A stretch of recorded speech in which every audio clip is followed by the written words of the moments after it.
Good morning from WKYT News. I'm Bill Bryant, and we welcome you to Kentucky Newsmakers, and certainly hope you're enjoying your weekend. Later, Dave Baker will look back at the Kentucky life of legendary basketball coach Joby Hall ahead of a special that will be airing later today on WKYT. That's shortly. But first, candidate for Lexington Mayor David Kloiber is here. Right now, Kloiber represents Lexington's 6th District on the Urban County Council and runs the Kloiber Foundation.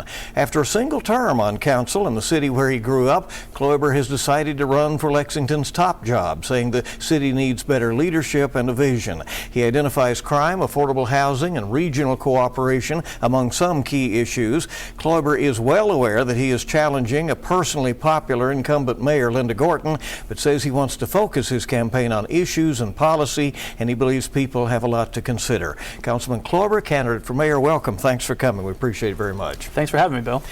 First of all, let's let our viewers get to know you some. You grew up in Lexington, you graduated from UK. What led you to the political scene?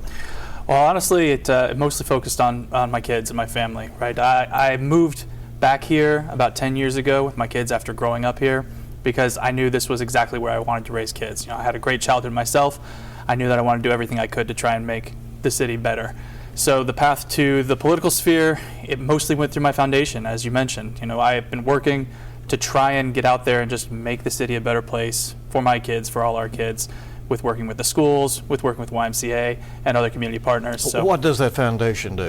Oh, the Kloiber Foundation focuses primarily on technology, education, and just general well-being of our youth. So we've worked with the YMCA to create after-school programs to try and help with that kind of a gap to extend the school day. We've worked with the Fayette County Public Schools to try to make sure that we get devices into the hands of children so that they're familiar with it as they move forward in their lives. So we just try to find places to make safe places for our kids and for our youth and try to get the technology they need. You come out of a technology family, right? I do, yes.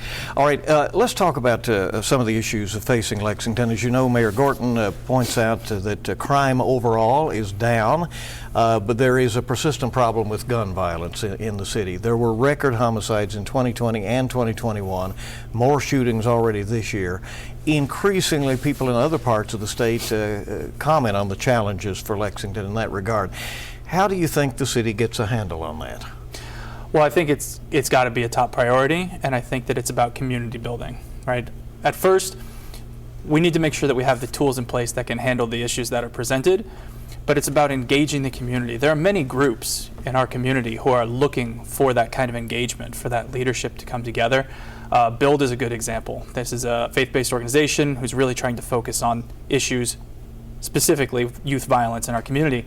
I think engaging those community groups, getting them involved in the process, and then working and making it a top priority, that's the blueprint in order to be successful. But is that a long-term approach when there are some immediate problems going on there? I mean, calls to shootings every other night. Absolutely. So when you look at the shootings and you look at the violence, that is the symptom, and we need to treat the symptom as best we can, and that's making sure that we have places for our youth to be, as most of these incidences are with youth violence, making sure that we've extended the school day. That is short-term solutions, but then putting in place things that we used to have. You know, when I was growing up, every park in town had a program that you could go to after school. We no longer have those partnerships as strongly with our schools and with our parks, and we need to get back to some of those things that helped this in the past and can help to soothe this long term. How do you feel about policing in general in the community, which is controversial in some ways? I think that here in Lexington we have a great benefit in that our police force is a 21st century police force. You know, after the merged government and we started over, we didn't have a long established police force that we had to sift through. We have a very modern police force. I think that they get a lot of support from the community, and what I would like to see as far as the policing relationship, we took a first step with some of the changes to the CBA. We need to take more with neighborhood resource officers. I know anybody who's ever experienced their neighborhood resource officers who've come through, who've talked with them, who've worked with them on all the little things, that's the kind of relationship I want to have with more of our police force. So more outreach, more community engagement. I think that's one of the key things that help the police do their job and help us to stay safe as well. COVID has changed the world for all of us. Federal money is coming to the city from the American Rescue Plan. Do you think Lexington is prepared to invest that wisely? I think that a lot of deliberation has gone into this process, and it's been a real outreach to the community to see the priorities that they have in place. So being on the council and sitting through these meetings, reaching out to those constituents, trying to find out programs that are going to work for the best benefit of everyone and not just any one specific sector, I think that's the main goal. So I do think we're poised to use this money wisely to make sure we make an investment in our future, socially, infrastructure, and economically. And I think that it's going to come as a big collaboration with the community at our final result. The mayor identifies affordable housing as a key issue in the community and has even formed a department within city government to address that. Obviously, there are people who struggle in poverty to even pay the rent or to have adequate shelter. Do you see the housing issues as even broader than that? I do. I think that's a good way to put it. Here in Lexington, we have an issue with not just affordable housing, but housing affordability. And I know those sound very similar, but it's not just home ownership at the lowest levels. It's at all levels, and it's also rent. Right now, Lexington is becoming less affordable than it ever has before to live here. And people who want to move here are having to look elsewhere, and that's starting to push out people into other surrounding communities, which hurts us in the long run because our people are what make our city great. So I think that you can track all of these issues to this one issue of housing to say, housing affordability, we need to make sure there are enough houses that people can live here and that it's affordable for them to both rent and own. The mayor has recently pointed out that if people live in other communities and drive in to work here, that the city gets the occupational tax, and that can be invested for those who do live here. What is it about having people in place in the community that you see as important?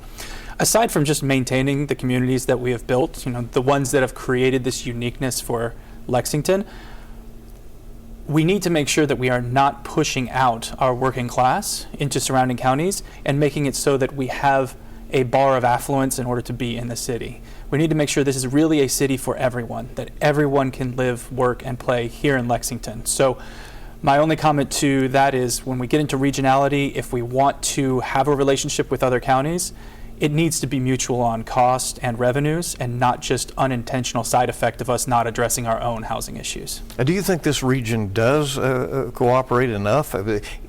Taken as a whole, the Bluegrass would be over 500,000 people. That has a lot of influence. It is certainly, if resources are pooled, that can be significant. Absolutely, and I think it needs to be looked into to make stronger bonds. Right now, we all kind of operate as our own islands. And you can see issues that come up every once in a while where, one group will say Scott County wants to go one direction with their development planning, and that affects us in our development planning.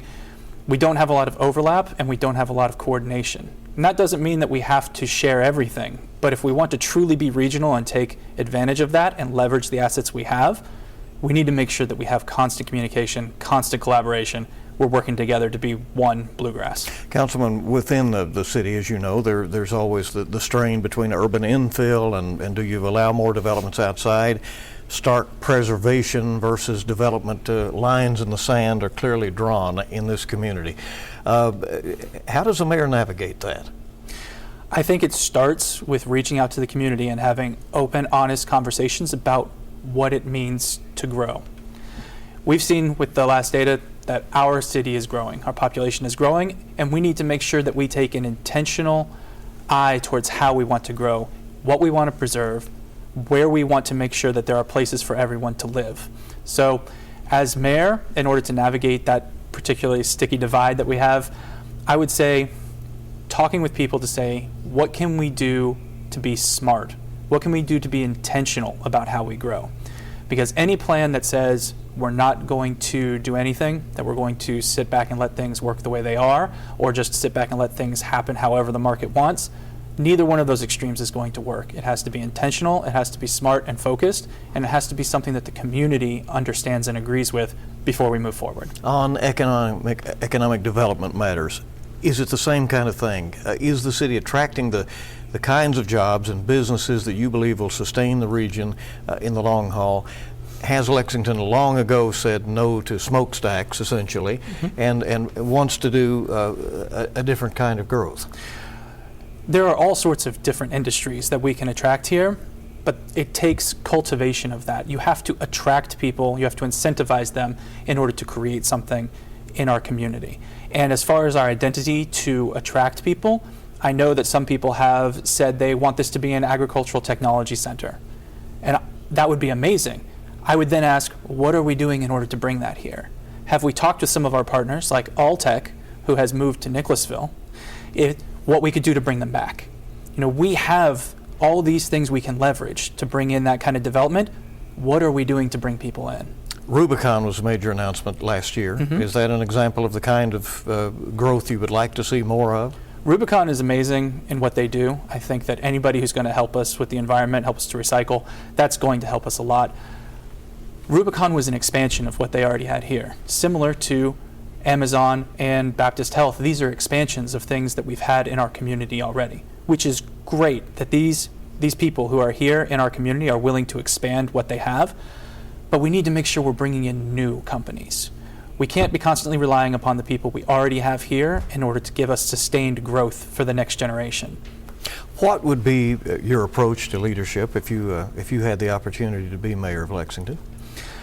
I think that the biggest thing I can say about leadership is I view it as identifying issues before they become problems and then bringing together community in order to try and solve that problem together. So as a leader here in Lexington, I would look to problems that we have currently to see what their root causes are, and also try to identify things that will become problems and solve them in a timely fashion before it becomes front page news. Hey, when we're speaking of timely, what about a crisis? We have had mayors that entered office and in 2 or 3 weeks they were faced with an ice storm. In the case of Mayor Gorton, the pandemic. Things happen very quickly. What would you do? How prepared are you to lead a city in a moment of crisis?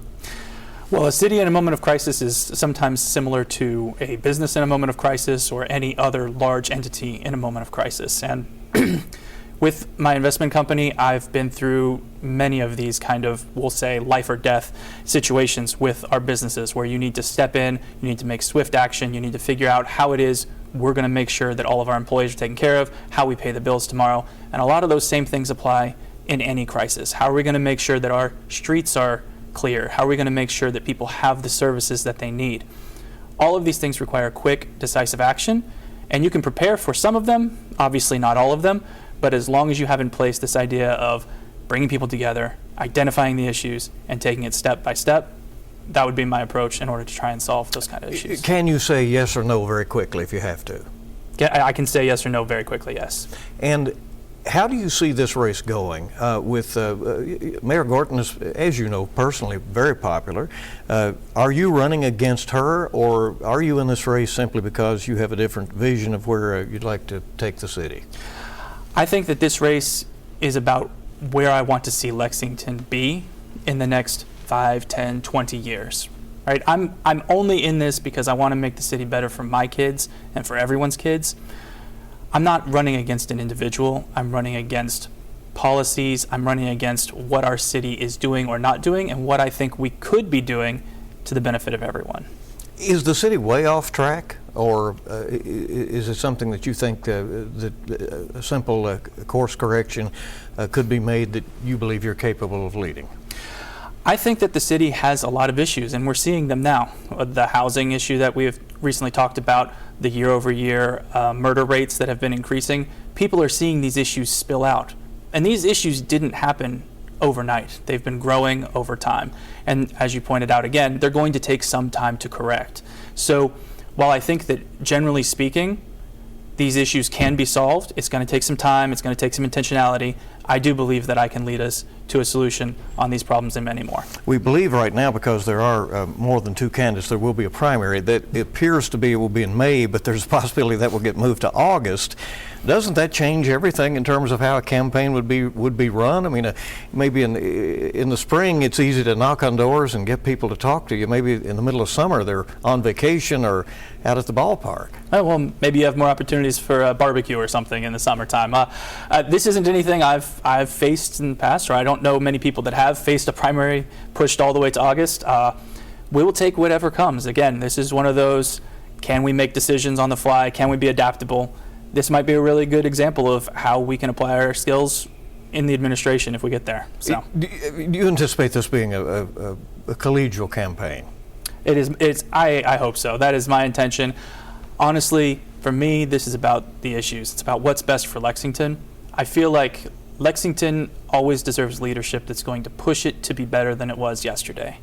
And I think, drawing from my experience in investing and managing companies with large balance sheets similar to the city's, with my experience building collaborations within our community through the nonprofits, I think I have a lot of the skills necessary in order to provide just that push in a leadership position. David Kloiber, candidate for mayor and the city councilman for the 6th district. Thanks for coming. Appreciate it very much. Stay with us. We'll be back. Dave Baker joins us next. We'll talk about our special on Joby Hall that airs later today on WKYT.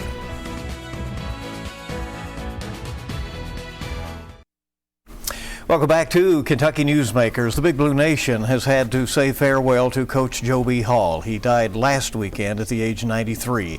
Coach Hall played for the Cats, was an assistant to Adolph Rupp, and then was head coach, leading Kentucky to an NCAA national title.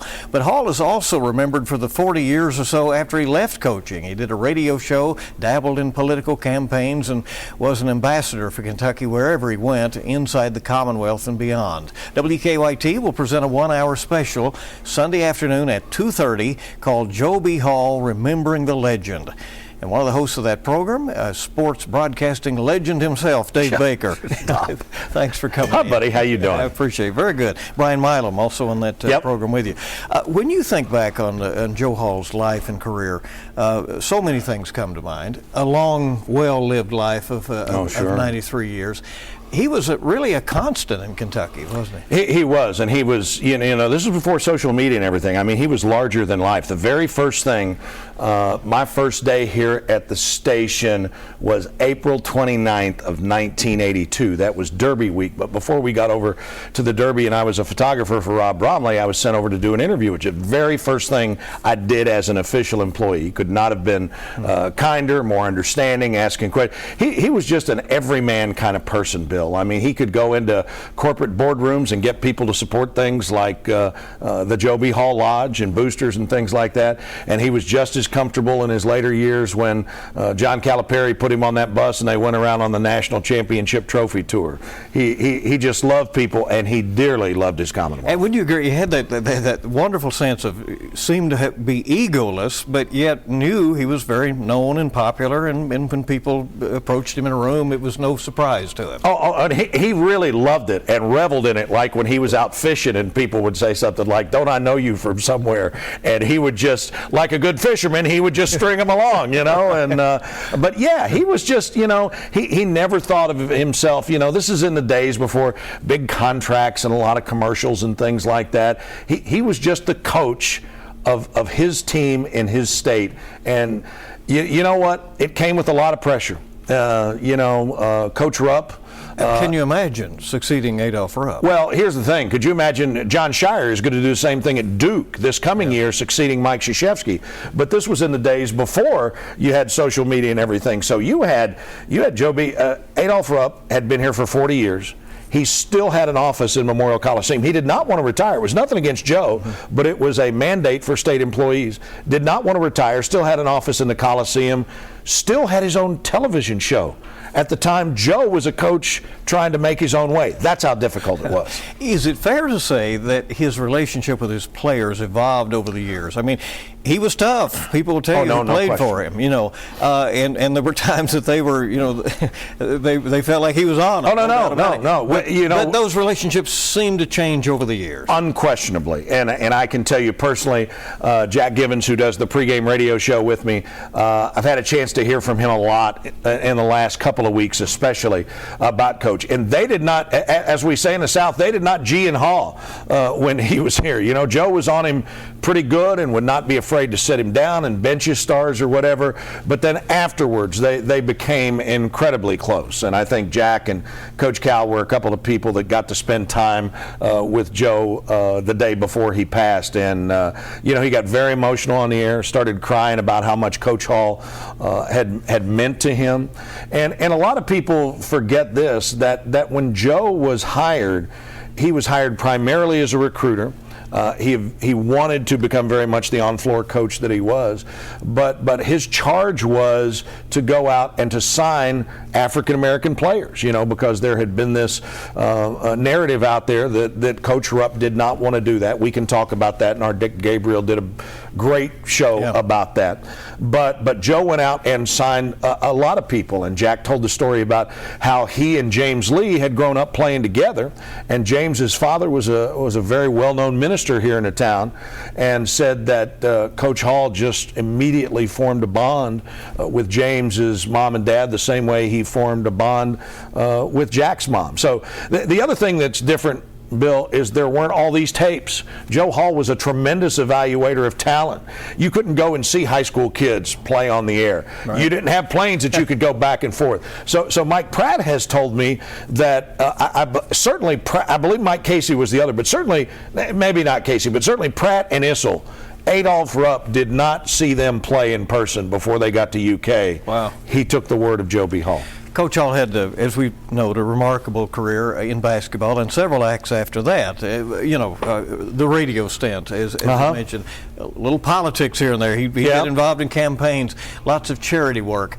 May we all have such a remarkable and rewarding retirement as he had. But as you also mentioned, this was before Instagram. He didn't know how many followers he had, right? No. But he knew he had value out there. Yeah, and you know, Bill, at the time he retired, Joe B. Hall was not beloved. You know, I mean, he was a guy, who had to follow in the footsteps of Rupp, and that shadow was incredibly long. And he won that national championship in 1978. But there were still a lot of people that thought that he should change this and do that.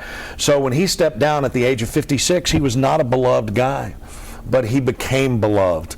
And I mean, think about it. I mean, he had 37 years of retirement. I mean, somebody is probably going to come and find you and I at this desk one day. We're not going to have 37 minutes. You know what I'm saying? But I mean, he was able to go all over the state. You think about people and what giants of that era meant to Kentuckians. I think of Joe B. I think of Bill Kitely. I think of Happy Chandler, and I certainly think that. There's so many others. When you start naming, but I mean seriously. I mean, those guys were just they were just giants. He was also, a local legend, the pride of Cynthiana, and our Amber Philpott looks at that aspect in this special that will be airing today. What else will we see in that at 2:30 Sunday afternoon? Well, I mean, he loved his hometown. There are so many people that have great stories. I mean, all of us are, touched by people who deal with us early in life. And they might not realize it at the time. It's like Amber played for her dad, but Joe B's coach in Cynthiana, he was known the world over. He coached internationally, but he was just Joe from Cynthiana, and Joe B from Cynthiana. And everybody felt like, he was perfectly comfortable wherever he was with. I never saw him big time anybody. I never saw him say, "Hey, I don't have time for this" or anything like that. He had to have security and things like that, but he didn't have an entourage, right? I mean, it was usually Bill Kitely and Van Florence and a whole bunch of stories in a car or pickup truck. Driving himself. And Terry McBrayer, who was a great friend of his, and that's the way he lived. Legend. Yeah, absolutely. Dave, thank you. 2:30 on that on WKYT this afternoon, the special on Joe B. Hall. Stay with us. We'll be back. Greta Van Susteren before we go on Kentucky Newsmakers.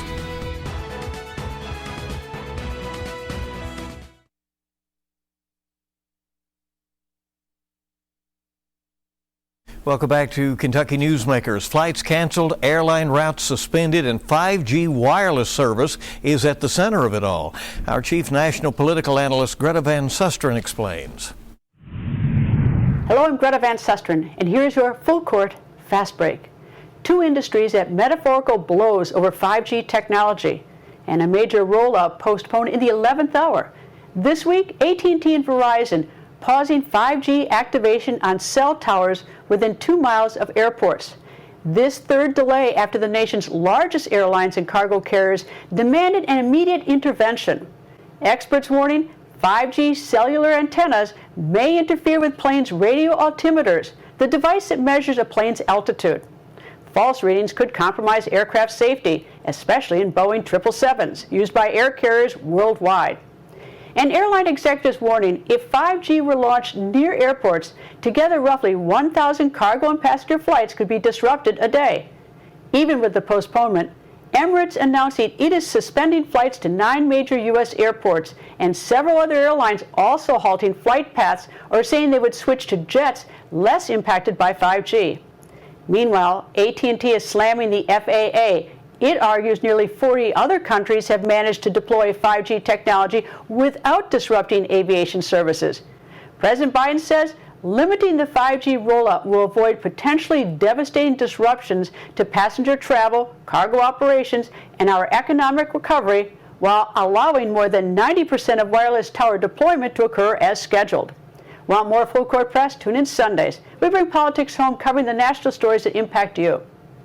And remember, you can catch Full Court Press with Greta Van Susteren this morning at 11:30 on WKYT. And that's this edition of Kentucky Newsmakers. Don't forget our Joe B. Hall special this afternoon at 2:30. I'll see you this week on WKYT's evening newscast, and we certainly hope you make it a good week ahead.